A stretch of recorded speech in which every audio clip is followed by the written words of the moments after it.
Memória BC 2019, 3 de junho, recebendo hoje o senhor Sérgio Luiz dos Santos, Sérgio Brasil, natural de Rio do Sul, presidente do Secov, Sindicato da Habitação. Esse é o nosso convidado de hoje, junto com o Valdemar César Neto, o Mazinho.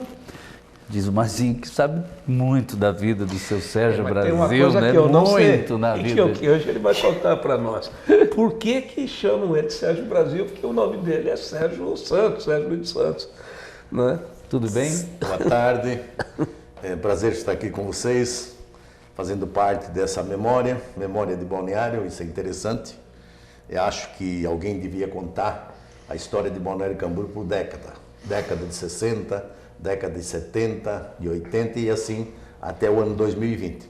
Realmente é uma cidade completamente diferente aqui da onde a gente veio, né, de onde a gente nasceu, né, tem seus prós e contras, né, uma cidade muito cosmopolita, de certa forma, mas nasci em Rio do Sul e meu pai chama-se Brasil dos Santos, aliás, chamava-se hoje. Chegou aí a tua resposta. Falecido Brasil dos Santos, e nós somos 4 irmãos. E nós trabalhávamos na rodoviária, então nós tínhamos um plantão, né?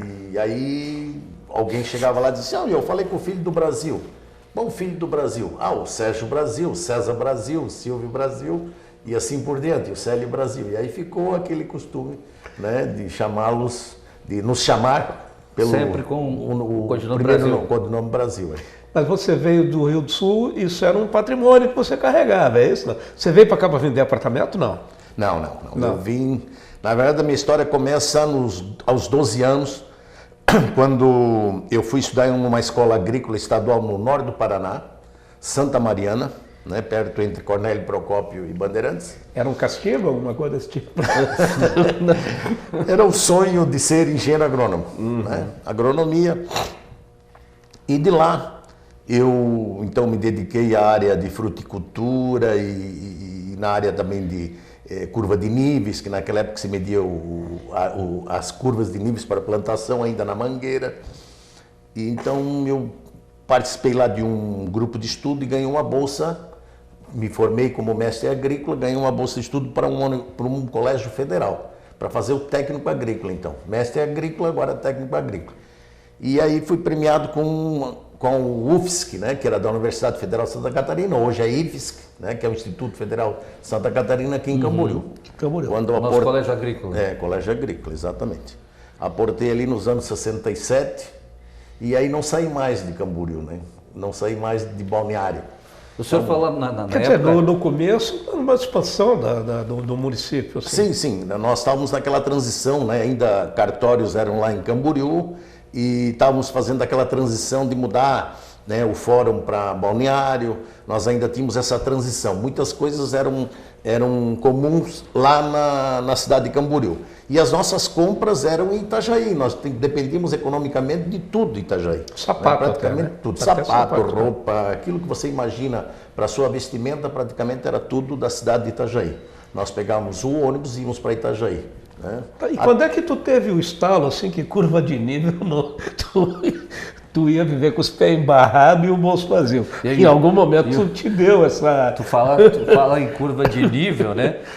Antigamente era curva de nível, hoje em dia é os curvas de rio, só que tem por aqui, né? Alguns Mas vamos lá. Bom, e obviamente que eu sempre digo às pessoas que Camboriú é uma terra de muita vantagem, né? Realmente para quem procura, e de muita sorte, né? Mas eu digo que você tem que nadar no Rio Camboriú. Se você não nadar no Rio Camboriú, que antigamente era possível, né, você não adquire isso. Então eu digo que muitas pessoas ganharam uma certa qualidade porque pisaram o pé no Rio Camboriú. Sim. Então pisaram o pezinho no Rio Camboriú, essa água milagrosa, que na época era milagrosa, tornou-se as pessoas benquistas, trabalharam, vivenciaram e se tornaram alguém, né, com pujança e empreendedorismo. Qual foi as portas que se abriram aqui em Balneário Camboriú a partir da sua chegada e da sua transição aqui como profissional? Bom, eu depois que saí do colégio agrícola, não sabia mais voltar para casa porque essa terra me oferecia tanto bem-estar uma roda de amigos bastante grande que me receberam de braços abertos, famílias tradicionais aqui da cidade, né, todas elas praticamente, eu conhecia todas, né, Romeu Pereira, Gato, Caseca, Domingos Fonseca, enfim, todo esse pessoal eram aqueles pessoais tradicionais aqui da época dos anos 60, As 70, famílias né? tradicionais. Famílias tradicionais, né? Cabral, tal. E tudo isso eu tinha amizade com todos, né? E, então eu queria fazer alguma coisa. E aí eu não sabia dizer para o meu pai que eu estava Desistindo. no desespero, né? Para não pedir a mesada, eu comecei então a vender camisa.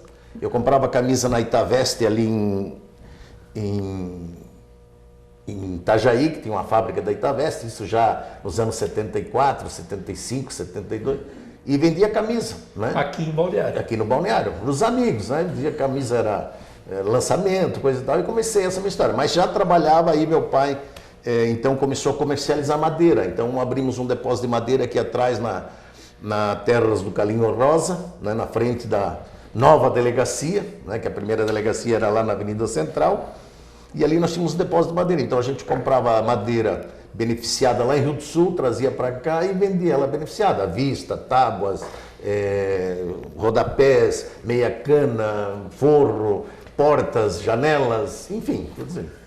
Aí tu começaste a mexer com a turma da construção civil. Também. Sim, aí na época já eu comecei a mexer. E a gente também começou a fazer, meu pai construiu várias casinhas lá na Rua Suíça, naquela época a gente tinha lá 12 ou 15 lotes, a gente construía, né, e alugava na temporada. Então foi quando eu comecei no ramo imobiliário, ajudar meu pai a construir, eu incentivava ele a fazê-lo, e aí então nós começamos a edificar, chegamos a construir 14 ou 15 casas lá, né? E aí foi o meu começo. Depois disso veio o meu primeiro casamento. Com quantos anos nessa época? Eu estava com 23 anos. 20 e pouquinho, Poucos. 23 anos. Recém-formado no Colégio Agrícola, em Murizó. Depois eu fui trabalhar, fui convidado a trabalhar, que já estava meio... Assim, com o pai nunca dava certo. Aí havia deixado a madeireira, tal, havia casado. Meu pai dizia que não era para mim casar, porque entendia que o casamento era muito precoce, né? Eu casei com 20 anos, e então ele entendia que não, que eu achava que eu devia prorrogar um pouco mais, mas eu entendi que não, fui contrário, e aí ele disse, bom, quem casa quer casa, né? Agora tu te vira. E aí foi onde que eu comecei então a trabalhar no ramo imobiliário, procurei fazer o meu curso, que na época era justificativa judicial, né? Para você ser profissional no ramo imobiliário, você tinha que justificar, levar 2 testemunhas perante o juiz e dizer a ele que você já exercia essa profissão. Ele te dava uma justificativa, que nada mais era que uma notificação, e você ingressava no conselho e você se tornava corretor de imóveis. Era o crescido da época. Que era o crescido da época. Não precisava ter o curso hoje que eles chamam TTI. E assim, eu comecei meu primeiro emprego como corretor, foi chaveteiro. Mas era corretor. Alugando Chaveteiro. alugando fim de semana, alugando verão, temporada. Alugava na rua, eu, o Zezo e o Narbal tinha... O Zé Lourenço, funcionário do Narbal. E o Narbal vereador tinha aqui nessa casa. o escritório debaixo da casa do Zezo, ali na Avenida do Estado. E nós então começamos foi 1 ou 2 temporadas ali, trabalhamos assim conjuntamente. Depois... O Duca foi chaveteiro também? Não, o Duca... Não, né?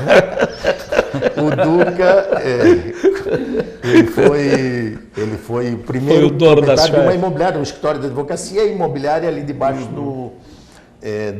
do prédio do pai do Zezo, né? Do pai do Zezo tem um prédio, tem até hoje ali, eu acho que é deles ainda, na Avenida do Estado, e ali foi na frente do Avito, ainda me lembro bem, do falecido Avito, e ali a gente começou. Depois eu fui convidado, porque a minha mulher na época também era secretária da imobiliária Ovidio Pinto, e eu fui trabalhar então na Ovidio Pinto, que trabalhei durante 4 ou 5 anos. Ovidio Pinto, Ovidio Pinto. que evidentemente não existe há muito tempo.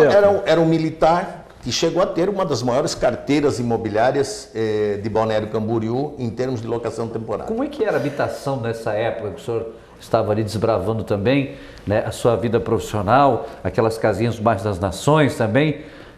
Como que as pessoas chegavam aqui? Era bem diferente de hoje, claro, obviamente. Bom, primeiro que o turista, quando ele vinha para Balneário Camboriú, ele já vinha com as caminhonetas, ou pequenos caminhõezinhos, né? A F350, a F1000, enfim, essas caminhonetas, a S10. e traziam nesses bagageiros praticamente toda a parte comestível e de sobrevivência para a passagem aqui de 15, 20 dias. Então, o que eles queriam? A exigência, né, que mudou muito hoje.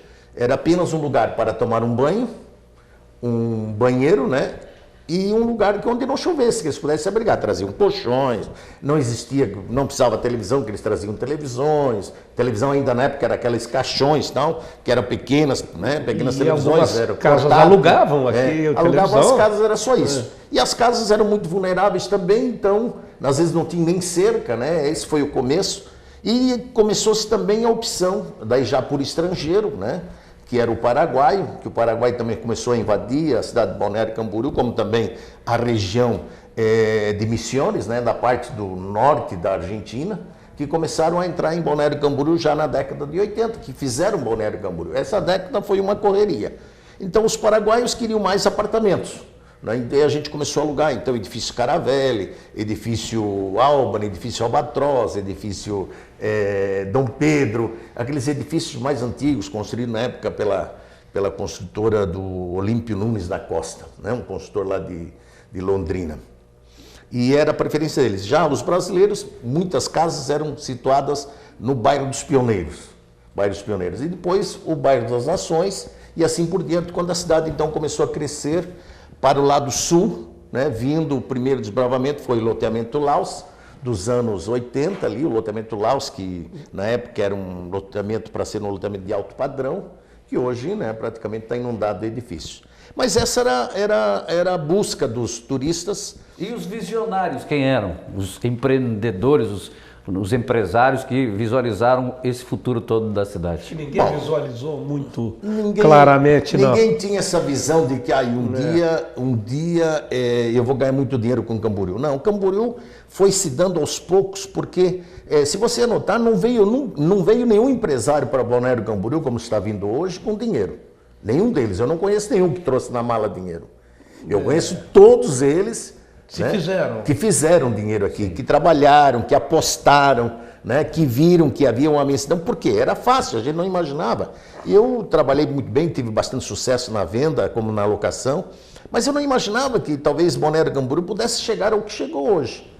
Mas imaginava sim de que nós tínhamos um potencial muito grande, porque você imagina, nós tínhamos cliente de Ponta Grossa, é pertinho, Ponta Grossa estamos a 300 quilômetros, mas nós tínhamos cliente lá de Cornélio Procópio, nós tínhamos cliente lá de Campo Grande, nós tínhamos cliente lá de São Paulo, nós tínhamos cliente do Rio Grande do Sul, Santa Maria, Porto Alegre, e você vai aumentando esse espaço, esse território. E aí você vê que há uma imensidão territorial que você pode trabalhar em cima para investir no mercado, né, no ramo mercadológico imobiliário.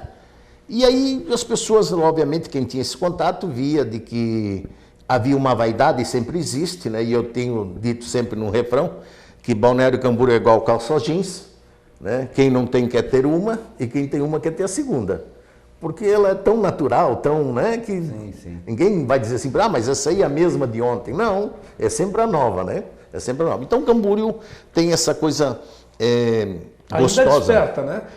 Os nossos moradores falam muito mal de Balneário Camboriú, parcela, e você fica muito aborrecido quando isso acontece. Mas é porque eles não conhecem o mundo, né? Eles não sabem a cobiça que Balneário Camboriú causa nas pessoas que estão aí fora, né? Sim. Balneário Camboriú tem uma vantagem assim, porque se você imaginar, se nós contarmos assim, Balneário Camboriú teve atrações que hoje nós não temos. Nós tínhamos um mini golf em Balneário Camboriú. Um autocine? Um autocine? Um autocine. Um autocine onde você entrava com o automóvel e vê cinemas, né? Hoje fala-se em 4 dimensões, acho que naquela época nós tínhamos 10 dimensões, né? Porque era curvada, a tela grande, enorme, e você sentava ali e as pessoas ainda vinham fazer um serviço de entrega de pipoca, aquele serviço hoje de Guaraná, refrigerante, tudo na boca do teu carro, era maravilhoso, era um serviço que se terminou. Nós tínhamos casas de shows, né? Nós tivemos aí lá na Barra Sul mesmo, com bandas como a Expresso Rural, né, que foram praticamente nasceram aqui dentro da cidade de Balneário Camboriú e se projetaram. E era gostoso porque todo dia sempre teve alguma coisa para fazer. A época do Rancho Baturité, onde ele abria 10 horas da manhã e só fechava às 4 da manhã.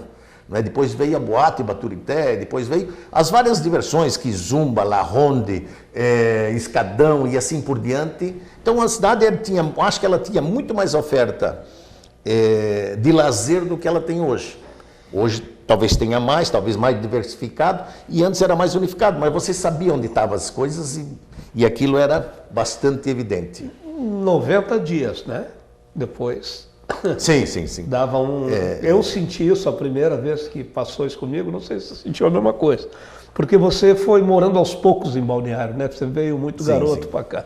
Eu não, eu vim adulto e quando foi a primeira quarta-feira de cinzas eu tomei um choque aqui. Porque a cidade, da noite para o dia, ela esvaziou, ela virou um deserto, isso 30 anos atrás. Quando é que o Balneário Camboriú, a partir de que ano começou a ter vida própria depois da temporada, assim? Porque hoje nós as universidades, né? Univale, né? Eu penso que depois da Univale é que Balneário Camboriú começou a ter essa vida noturna um pouco mais ativa, né? Por quê? Porque as promoções começaram a evidenciar isso, né? Nós começamos aí com os cursos das primeiras turmas de formandos na área de direito, na área enfim, todas as áreas, né, que onde vinha estudante de fora. Então eles promoviam muita quarta-feira, quinta-feira, sexta-feira, as festas, né, promocionais. E isso aí começou a turma do primeiro semestre, a turma do segundo semestre e assim por diante. Então isso foi realmente uma das coisas que movimentaram a noite durante a semana em Balneário Camboriú. Vamos fazer um intervalo, porque senão a nossa patroa, a Débora, que está lá nos bastidores, ela fica de olho. Ela fica de olho na gente. Vamos fazer um intervalo. A gente está conversando com o senhor Sérgio Luiz dos Santos, Sérgio Brasil. A história ele já contou, né? Já contou. Se você não viu, tem que voltar depois para assistir aqui sobre a história de Balneário Camboriú, a nossa Memória BC.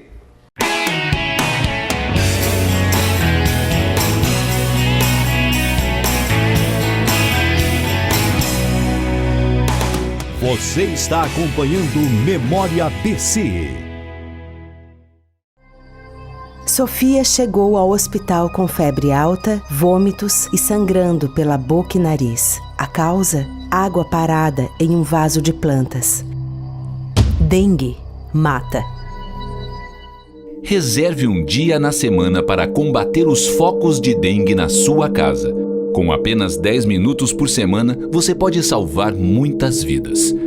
Prefeitura Municipal Humanizando o Balneário Camboriú. Eu trabalho na Central de Atendimento à Mulher. Mais de 4 milhões de mulheres que sofreram violência já ligaram para cá. Você não está sozinha. Liga pra gente. Parentes, amigos, vizinhos, qualquer um pode ligar. E não é só violência física. Xingar, humilhar, proibir sair de casa, assediar a mulher no transporte público. Tudo isso é violência. O primeiro passo para acabar com a violência é ligar para o 180. Liga pra gente. Ninguém faz isso. Oi, pode falar. Nem isso.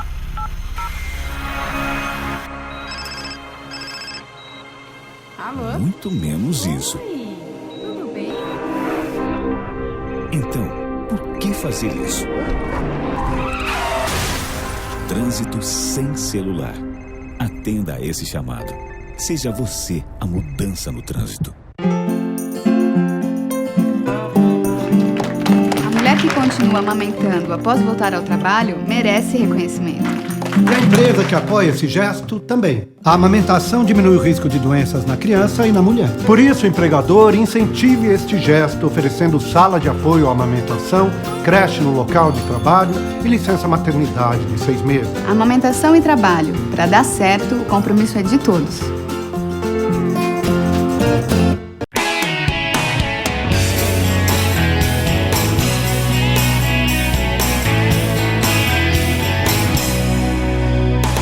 Você está acompanhando Memória BC. Memória BC, 3 de junho de 2019, com o senhor Sérgio Luiz dos Santos, Sérgio Brasil, presidente do Sindicato da Habitação. E ele falava, e você já sabe, né, Marzinho? Mas também tem uma veiazinha política aí. Teve em que ano essa Eu não época da sabia que política. o Sérgio tinha sido suplente do... Olha aí. E olha só, logo do Sérgio Lorenzato, que era meu parça, né? Não sabia, eu não lembrava, na verdade. Que eu sempre associei o Sérgio a não disputa, né? Sempre associei, ele é uma pessoa que se dá com todo mundo e tal. E sempre associei ele ao mercado mesmo de locação, compra e venda de imóveis. Sérgio, tu tinha a Imobiliária Brasil antes, depois Brodasa, Imobiliária Santos, S. Santos, S. né? S. Santos, e depois a Brodasa, né? A S. Santos foi absorvida pela Brodasa, é isso? Não, a S. Santos ainda continua hoje. Hoje quem administra a S. Santos é minha filha, a Fabiana, né? E aí em 98, já como advogado, eu fui convidado para fazer uma auditoria, uma orientação lá, na época que havia uma colega nossa que estava na direção, então acabei comprando a empresa, né? Comprando a empresa, e depois disso permaneci lá, resgatei toda a clientela novamente da Brodasa e continuei. Hoje sou Edina Brognoli. Edina Brognoli. Foi candidata a Exatamente, vice-prefeita foi da cidade. vice-prefeita, exatamente. E que fim levou a dona Edina? Vocês têm A notícias dona dela? Edina está em Portugal. Hoje ela mora em Portugal. E o Patrício era o esposo? O Patrício era um chileno, né? Ele era chileno, né? engenheiro químico, atuou na área, eles se separaram, tiveram um filho e aí ele voltou para o Chile, parece que voltou para o Chile e ela então foi para Portugal. Quando a gente foi abrir a empresa, a imobiliária era a Brodasa, não era da sua propriedade, era do Patrício e da dona Diná. E eles pediram 2 avalistas, foi o meu pai e o pai do Bola, o Teixeirinha. E mesmo com isso tudo, ele não queria alugar para nós, ele disse que aquele tipo de negócio vivia fechando, quebrando. Uns 30 dias depois ele quebrou e tu comprou a empresa dele, mas não foi praga minha. Não, bom, essas coisas acontecem, né? Aquilo que nós estamos falando agora há pouco, essa sazonalidade em Balneário Camboriú, que ela deve ser bem administrada. Sabe, você vê um comércio pujante, mas você tem que saber que a gente tem de segunda a sexta para a sofrência, como se chama, né? Então, se você se instalar hoje em Balneário Camboriú para qualquer tipo de comércio, você nunca vai conseguir ter, né, um caixa de ingresso diário, né, mais ou menos equivalente. Você vai ter um ingresso mínimo no segunda, terça e quarta e automaticamente ele deve subir na quinta, sexta, sábado e domingo. Se não chover, se não esfriar. Exatamente, se não chover, se não houver temporal e aquelas coisas todas, né? E algumas inundações que são peculiares na nossa região. Mas essas coisas têm que ser levadas em conta. Você não pode viver só aquilo que você vê. Você tem que fazer um estudo de mercado. Eu sempre digo. Às vezes as pessoas acham que vir em Balneário Camboriú, abrir qualquer porta, sem fazer estudo de mercado, ele pode dar um resultado. E eu digo que não. Por isso que fecham tantos. Por isso que fecha tanto. Por exemplo, nós tínhamos o mercado mais caro de Balneário Camboriú, em termos de metro quadrado para locação, que se chamava Avenida do Estado, né? Obviamente que antes ela era uma avenida com 2 mãos, né? Aliás, com uma mão só.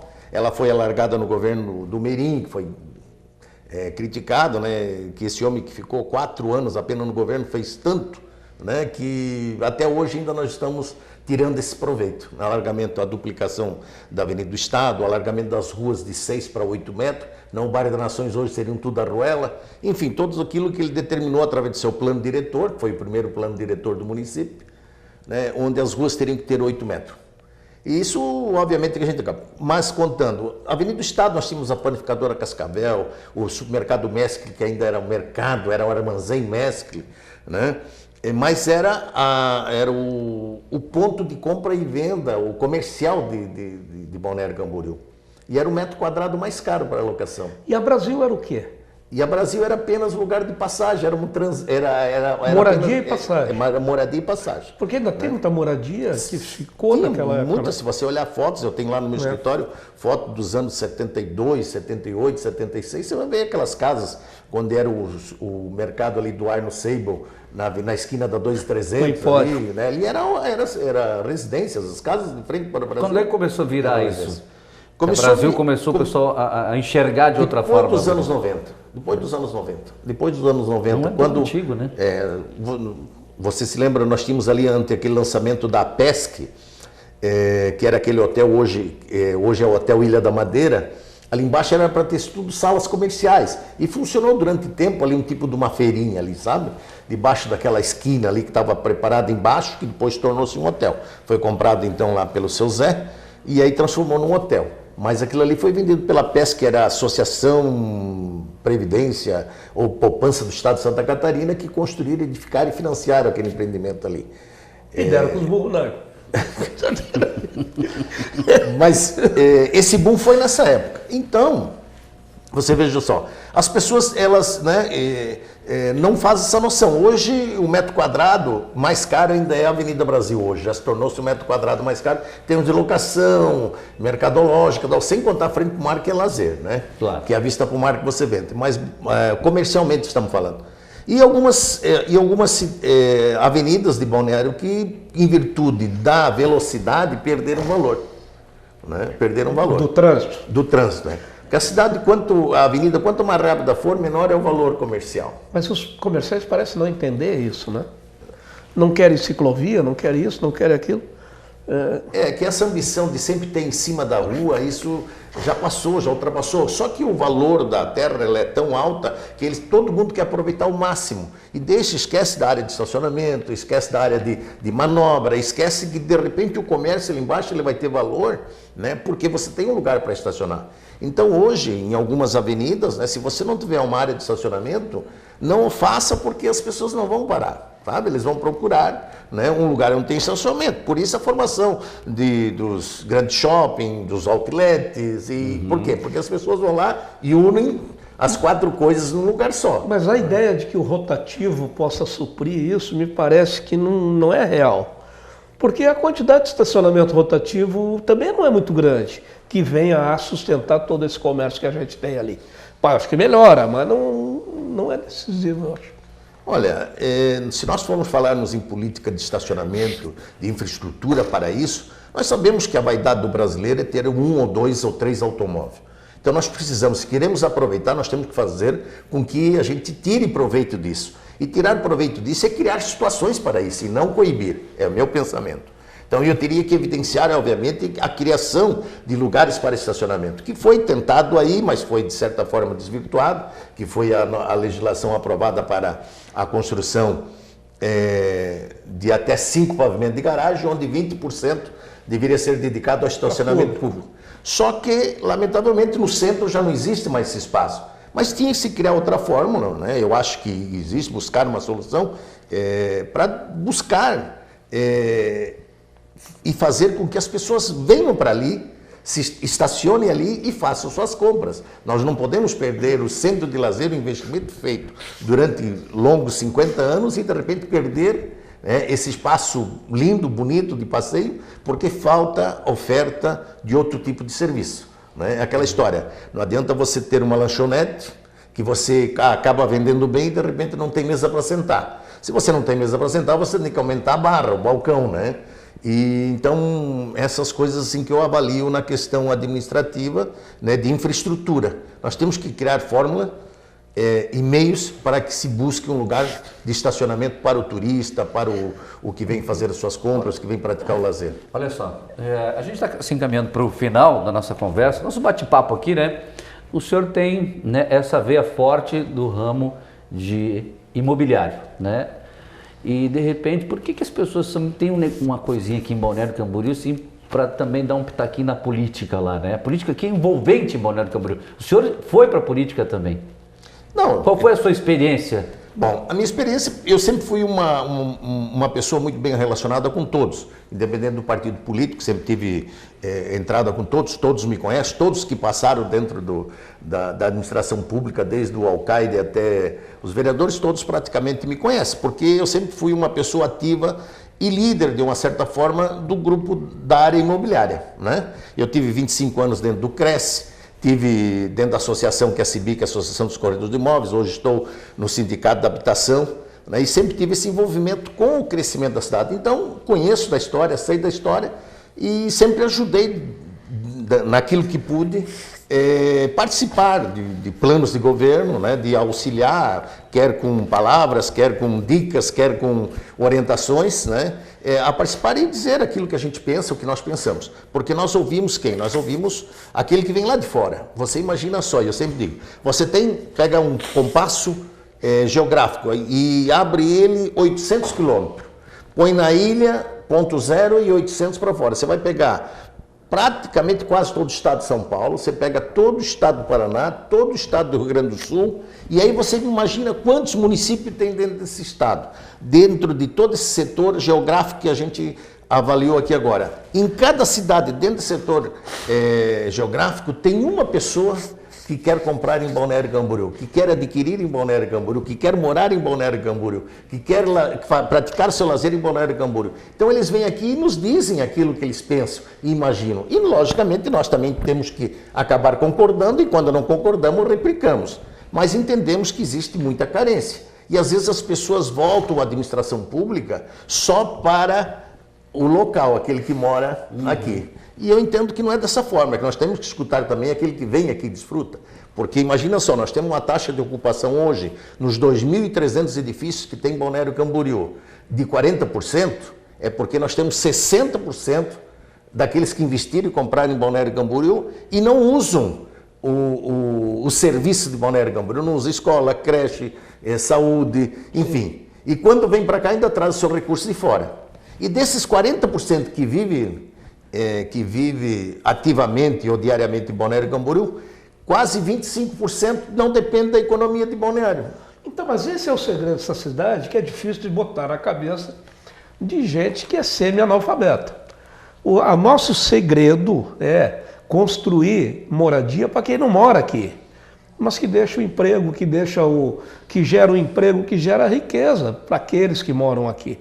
E as pessoas não entendem isso, que a gente precisa fazer investimento em beleza natural, que a gente precisa fazer investimento em atração turística, que a gente precisa melhorar o nosso sistema viário. Não é só botar dinheiro no hospital, porque nós vamos ter o melhor hospital do mundo sem dinheiro para fazer ele funcionar. Exatamente. As pessoas não entendem isso, Sérgio. Exatamente. Por isso que eu fiz essa observação, porque nós temos realmente que evidenciar e tratar bem isso. Porque a concorrência também existe no mercado turístico, também existe no mercado de infraestrutura municipal. Itajaí está se despontando como cidade turística, né, merecedora, porque está criando infraestrutura também na área de lazer de praia, que até há 10 anos atrás não se falava isso. Mas já foi a melhor praia de toda a região. Sim. Né? Sim. Cabeçudas, tudo Exatamente. mais. Foi a mais famosa. Foi a mais coqueluche do estado, né? A praia de Cabeçudas. Então, hoje, quem investiu na cidade de Itajaí foram os empresários de Balneário Camboriú. Né? Foram os empresários que estão desenvolvendo lá. E assim por diante. Talvez outros lugares não desenvolveram porque existe ainda algum entrave. Mas nós não podemos esquecer que este ganha-pão, este investimento que a gente faz no ramo imobiliário para o estacionamento, o lazer, o viário, o parque de infraestrutura para que as pessoas possam deixar aqui os seus valores, as suas economias, tem que ser visto com muito carinho. Né? Pensar, dar qualidade de vida não só para o morador fixo, mas para aquele que vem de fora. Ele é que traz economia. Eu acho que ele que nos deixa aqui, que compra 3 camisetas, que compra lá os churros, o milho verde. Ou seja, a gente pratica um turismo de massa. E no turismo de massa, isso já ensino europeu, você tem que aproveitar todas as classes. A, B, C, D e E. Né? Você faz com que cada um vá no seu lugar certo. Aquele que pode comer de frente para o mar, come de frente para o mar, num bom restaurante. Aquele que não tem condições de comer aquilo, aquele outro que não pode comer, né, de repente, o lanche, o fast food e assim por diante. Então, hoje nós temos essa malha de ofertas, né, que a gente tem que aproveitar. E essa intenção de cuidar e zelar para o turismo é que nós não podemos esquecer, é o meu ponto de vista. Nós temos que cada dia mais pegar o turista pela mão e dizer assim, olha, você aqui é bem-vindo. Você aqui é bem-vindo. Tem uma frase famosa que eu vou contar aqui. Vamos pegar todo o dinheiro deles. Ele falou uma vez na reunião. Assim, ó, eu já tive em Balneário Camboriú restaurante, agência de turismo com ônibus, fiz receptivo, larguei porque nunca foi ordenado e nunca foi organizado. Você quebra porque eles vieram lá de fora, o argentino veio para cá com guia, coordenador de guia e ônibus e motorista. O que adiantava você ter aqui guia, ônibus, se eles já faziam tudo, né? Então, tive restaurante, que eu chegava a promover algum tipo de festival de comida, por exemplo, galinha com polenta, carreteiro, dava gratuitamente para poder vender a bebida, né? Porque aquela sazonalidade fazia com que a gente tinha que ativar alguma coisa. Mas eu sempre dizia o seguinte, olha, aqueles senhores que vêm na terceira idade, eles vêm cada um, no mínimo $100 eles trazem. Né? O comerciante traz. A frase dele, ele não pode levar esse dinheiro de volta. Ele tem que deixar aqui. Então, 3 camisetas para o neto, mais 3 camisetas para o bisneto e assim por diante. E nós tínhamos que fazer com que ele deixasse o seu dinheirinho aqui. E todos eles voltaram satisfeitos. Então, você imagina. Houve uma época que você passava na Avenida Brasil, não sei se o Mazinho deve ter lembrado disso, nós tínhamos 50 lojas de camiseta Amo Balneário Camboriú, Estive Balneário Camboriú, Balneário Camboriú, Balneário Camboriú. Isso espalhou-se, era aquela camiseta de fio 25, 22, né, que você esticava muito, rasgava, mas tudo bem, bem dobradinha, engomadinha, né? Mas era um produto de qualidade da época. E nós vendíamos isso. E não tinha, você ia ver o turista com um saquinho, sacolinha branca levando. Hoje, extinguiu isso por quê? Porque o lucro era pouco, o metro quadrado da Avenida Brasil tornou-se tão grande, e aí não puderam mais se estabelecer, né, essas lojas na Avenida Brasil. Mas essa é a história comercial. E muitas outras, se a gente for analisar, tanto do cafezinho, nós tínhamos tradicionalmente o cafezinho. Nós tínhamos antes o café em saco. Veio o argentino para cá, é só café expresso. Antes do argentino chegar em Balneário Camboriú, não havia café expresso. E os corretores começaram a querer café com creme e tal. Sim, que ganhavam tanto dinheiro, né? Café, como é que chama? Café largo, café curto, sabe? Tudo isso o argentino trouxe muita experiência para nós. Tanto de bom como de ruim. O argentino chegava aqui para comprar um imóvel, a gente ia vender lá um apartamento no edifício Albany. 3 dormitórios, dependência empregada, estou falando na década de 80. Não, senhor, não, eu quero chiquitito, apenas para banhar e dormir. E aí começou-se a grande euforia das construções das kitnet, um quarto, né? Hotéis que foram transformados em edifícios de um quarto, edifícios de lojas comerciais que foram transformados em kitnet, né? E assim por diante. E foi essa década de 90 até quase 2000. Até aí cai muito a qualidade da habitação. Né? Caiu muito. Então, você comprava apartamento, posso citar aí, Portal de Camboriú, que era lá, quase Itajaí, a gente dizia. Portal de Balneário Camboriú, na frente da Unimed. Hoje, ali na Unimed, nós vendíamos apartamento a $4.000. $4.000 o apartamento ali. $4.000. San Martín. O San Martín se barato, $3.300. $3.300 era tirar pedido. O que representava na época esses 3.300? Põe aí o dólar a 1 por 1, 3.300, 1 por 1. Há pouco tempo atrás, alguns anos atrás, o San Martín, se botasse uma delegacia ali embaixo, poupava serviço da polícia, né? Então, tu vê, a gente... é maldoso, né? Mas era um problema aquele prédio, um problema de segurança pública. Ismal era para ser na época, um lançamento do Haroldo Schultz também, da construtora Haroldo Schultz. Era todas salas comerciais, foi transformado todo em kitnet, edifício Ismal, edifício San Martín, Portal de Camboriú, Martim Fierro, metade, edifício Washington, que era metade hotel e metade foi transformado em kitnet, e assim por diante, vários outros edifícios, São Francisco, edifício... Pousadas, do papelão. Fortunato. Não, mas esse já é o bloco A, né? Porque o Pousadas, quando foi lançado, e isso eu me lembro bem, Ozinho, a gente vendia o Pousadas, nós tínhamos que vender na planta, aquele papel que você abria assim para mostrar para o cliente, tinha que ter uma mesa de jantar para mostrar para o cara onde ficava localizado o apartamento.